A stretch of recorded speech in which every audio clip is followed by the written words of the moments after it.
Hi guys, तो चलिए देखते हैं क्या है मैसेज ऑफ द डे।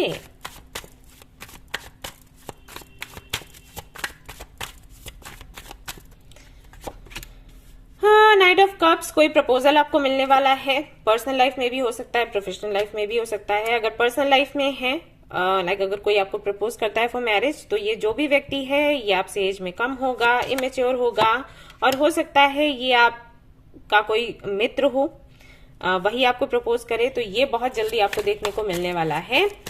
कुछ लोगों के लिए हो सकता है ये पार्टनरशिप हो, बिजनेस पार्टनरशिप, बट ये 10% लोगों के लिए ही मैं कहूंगी, बाकी लोगों के लिए नहीं। दी हेरोफेंट, और यहाँ पर मैं ये भी देख रही हूँ कि आपको प्रमोशन मिल सकता है, कोई पोजीशन मिल सकती है, या फिर अगर आप जॉब कर रहे हैं तो जॉब छोड़कर बिजनेस करेंगे। कुछ ऐसा करेंगे जो कि हीलिंग से, काउंसलिंग से जुड़ा हुआ है, क्योंकि आपको लगेगा कि ये आपका सोल पर्पस है। तो एक तरीके से आपका जो सोल पर्पस है वो आपको बहुत जल्द मिलने वाला है, आपको रियलाइज होगा